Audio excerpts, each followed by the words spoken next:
Adore. La grande messe de l'investigation journalistique, la plus grande tribune politique de la Guinée. Avec Aboubacar Diallo, Talibé Bari, Mamadou Ouri Diallo, Akoumba Diallo, Kabine Fofana, Mohamed Kaba, Ibrahima Lincoln Souma, Mamadou Diambaldé. Bonjour à tous, bonjour à toutes. Alpha Diaouné, le Smart Tech, Ibrahim Baben Diallo et Wally Design sont à la régie pour vous tenir compagnie. Merci de nous rejoindre.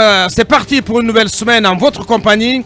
C'est Mirador à la une. L'ultimatum fixé par la CEDEAO aux autorités de la transition guinéenne expire ce lundi 25 avril. En effet, celle-ci, je parle des autorités de la transition, avait jusqu'à aujourd'hui pour transmettre un chronogramme acceptable de la période de transition en cours dans le pays depuis le coup de force du 5 septembre 2021 qui a eu raison du régime d'Alpha Condé, même si son chef suprême, le colonel Mamadi Doumbouya, a déclaré jeudi dernier lors du traditionnel Conseil des ministres que les problèmes guinéens trouveront leur solution en Guinée et par les Guinéens.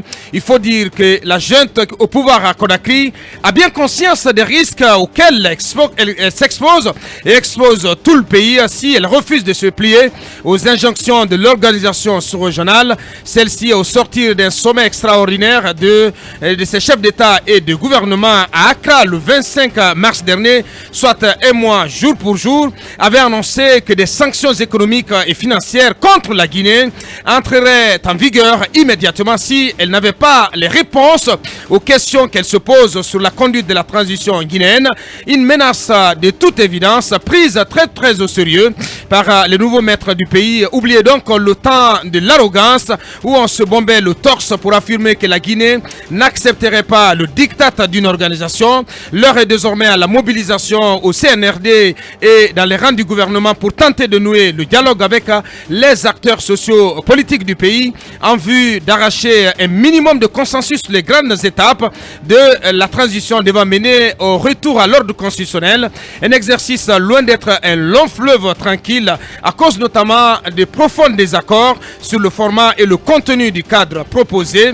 Nonobstant, et parce que sentant le vent du boulet, le Forum des forces sociales du pays demande un report de 14 jours de l'ultimatum de la CEDEAO.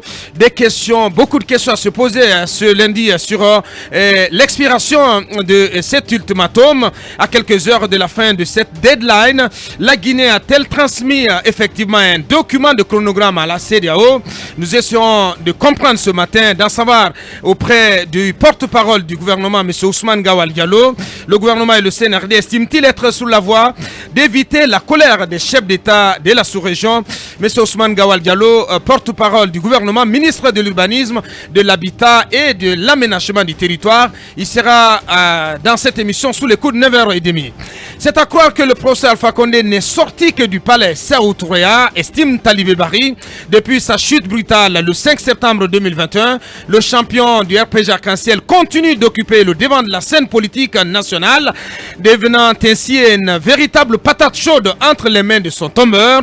Après les épisodes de son lieu de résidence et de son séjour médical à Abu Dhabi, sur fond de scandale autour de son anniversaire et de son audio fuité, l'ancien président guinéen forcé à rentrer à Conakry vient d'être déclaré libre par le CNRD, mais le communiqué publié par la junte militaire guinéenne le vendredi dernier contredit lui-même la réalité de cette liberté du professeur Alpha Condé qui, dit-on, ne pourra que recevoir de la visite de la part de sa famille biologique et politique. Et de go, des responsables du RPG Arc-en-Ciel et des alliés et des partis alliés ont été reçus hier dimanche par l'ex-locataire du palais Sékou Touré. Quelle était l'ambiance, le climat de cette première retrouvaille post-coup d'État? Que se sont-ils dit, Alpha Condé et ses premiers visiteurs? Peut-on parler d'exploitation politique du cas Alpha Condé par la junte au pouvoir? Cette ère de liberté sera-t-il positivement perçu par la CEDEAO? Nous essayons donc de comprendre ce matin et pour répondre à nos questions, nous recevons pour vous sous les coups de 10h, 11h, Madame Domani Doré, elle est directrice de la communication du RPG Arc-en-Ciel, ancienne ministre de la République.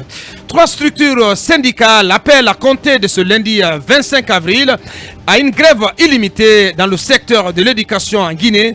Des acteurs syndicaux qui, en plus de réclamer des meilleures conditions salariales, tentent d'incarner la cause de milliers d'enseignants contractuels.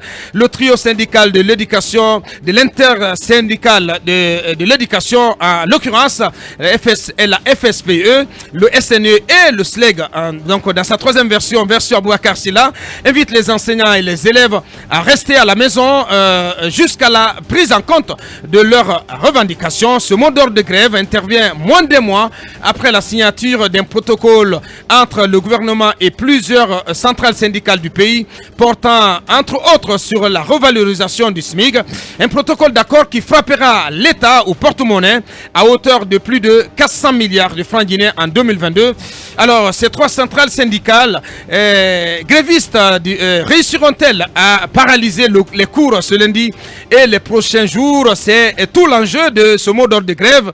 Nous essayons donc de comprendre ce matin pourquoi le mouvement syndical est-il si divisé sur l'essentiel. Vous entendrez Aboubacar Silla, donc pas Aboubacar Souma, Aboubacar Silla qui incarne la troisième voie au sein du SLEG. Le SLEG donc qui a trois têtes désormais, trois versions, trois variants, on va dire ainsi.